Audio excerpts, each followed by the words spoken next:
देखो क्वेश्चन क्या कह रहा है, which of the following approaches is used to measure the approximate mass of purified protein complex and determine its subunit composition।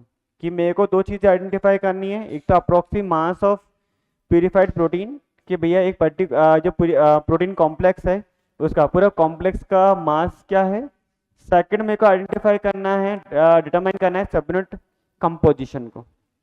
Okay, so can be identify by polyacrylamide gel electrophoresis and molecular cloning. तो molecular mass, अगर हम बात करें molecular weight, we can easily identify by polyacrylamide gel electrophoresis, but subunit composition molecular cloning से identify करना थोड़ा मुश्किल हो जाएगा, तो रॉन्ग हो जाएगा।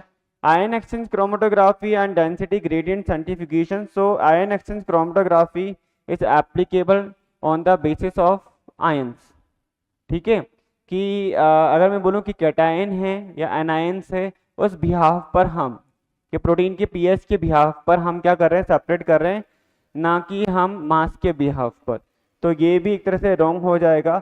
Genomic and recombinant DNA technology का रोल क्या होता है, आरडीटी रिकॉम्बिनेंट डीएनए टेक्नोलॉजी हम बेटा काम में लेते हैं जीन ट्रांसफर करने में, कि कोई पर्टिकुलर जीन की मेरे को मल्टीपल कॉपी बनानी है तो मैं एक पर्टिकुलर वेक्टर लूंगा, उसमें जीन को इंसर्ट करूंगा एंड एक अच्छे से होस्ट के अंदर उसको इंसर्ट करके उसके मल्टीपल कॉपी बना लूंगा। तो यहाँ पे भी इसका कोई रोल नहीं है। फिर हम आते हैं gel filtration chromatography and western blotting. So याद करो, जब आपको सर ने जेल फिल्ट्रेशन क्रोमेटोग्राफी, या नाम है इसका क्या, size exclusion chromatography, molecular sieve chromatography, gel permeation chromatography, gel filtration chromatography, सारे एक ही है। ओके, तो वहां पे हमने क्या देखा था, आपको बहुत सारी यहाँ पे बीड्स दिखाई थी। वहां पे क्या दिखाई थी, बहुत सारी बीड्स दिखाई थी, बीड्स। ये देखो, ये देखो सारी बीड्स, ये देखो मैंने सारी के सारी बीड्स इक्वल शेप में कर दी है।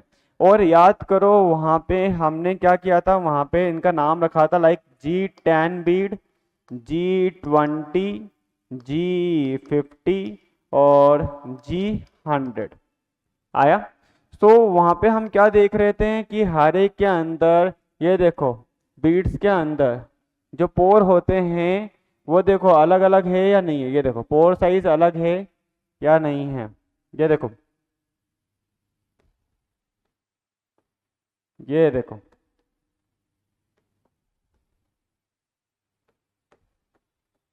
ये लो।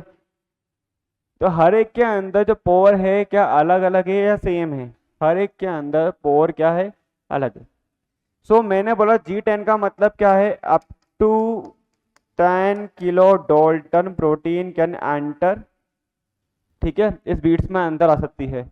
Up to 20 kilo dalton protein इस बीट्स के अंदर जा सकती है। 50 किलो डाल्टन तक की प्रोटीन इस बीट्स के अंदर जा सकती है, और 100 किलो डाल्टन तक की प्रोटीन इस बीट्स के अंदर जा सकती है।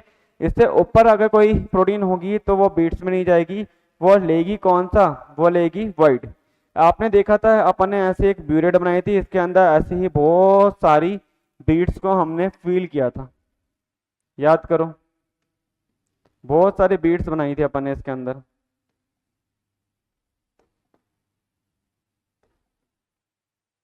चलो काफी है, ये लो। और हमने इसके अंदर यहाँ पे बहुत सारी, देखो ये छोटी प्रोटीन है और एक बड़ी प्रोटीन भी ले लेते हैं अपन, ये लो, ये देखो बड़ी साइज की प्रोटीन है, ये लो। तो हमें पता था जो लार्जर प्रोटीन होगी, बड़ी साइज की प्रोटीन होगी, वो क्या होगी, गैप में से होते हुए ट्रेवल करेगी, गैप में से होते हुए ट्रेवल करेगी और बाहर आएगी। पर जो छोटी साइज की प्रोटीन होती है बेटा, वो कहाँ पर जाएगी, वो बीड्स में जाएगी, बीड्स में से होते हुए ट्रेवल करेगी। तो बीड्स में से होते हुए नीचे आएगी तो उसको आने में थोड़ा टाइम लग जाएगा। तो हमने क्या करा, इस बीड्स के थ्रू ये आइडेंटिफाई कर लिया कि मतलब अप्रोक्सीमेटली जो मास है प्रोटीन का वो क्या हो सकता है। समझ रहे हो, कोई प्रोटीन अगर 10 किलो डाल्टन के अंदर आ रही है पर 20 में नहीं आ रही है, मतलब कि उसका मोलिकुलर वेट कितना है बताओ, 10 में तो आ गई, बट अगर सॉरी 10 में भी आ रही है, पर अगर 15 में नहीं आ रही है, ठीक है, 15 में नहीं आ पा रही है, तो हम क्या बोल लेंगे कि हमें पता चल जाएगा कि प्रोटीन क्या है, 10 से तो बड़ी है, 10 से बड़ी है। फिर ठीक है, अगर मैं बोल के जा रहा हूँ 20 के अंदर आ पा रही है, 10 में नहीं आई थी, 20 के अंदर आ गई है, 20 के अंदर पास कर रही है, मतलब कि अप्रोक्सीमेटली उसका मास कितना है। ठीक है, तो हम पता कर लेंगे 20 है। ठीक है, क्योंकि 20 वाले में आ रही है, 10 में नहीं आ रही, 11 में नहीं आ रही, 12 जी 12 में नहीं आ रही, जी 15 में नहीं आ रही, जी 30 में, ओ जी 19 में नहीं आ रही, पी जी 20 वाले बीट्स के अंदर आ गई, मतलब कि उसका मास अप्रोक्सीमेटली 20 का होगा, तभी तो इसके अंदर आ पा रही है।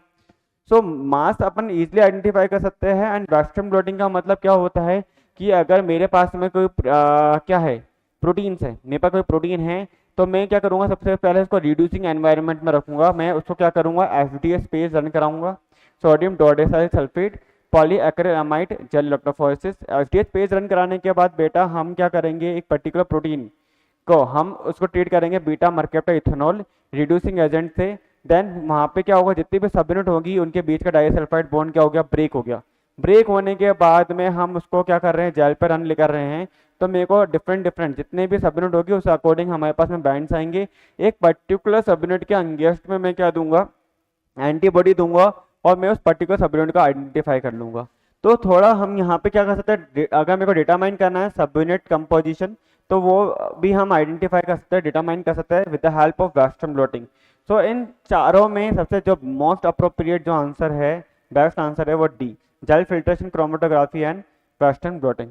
सो नोट कर लो।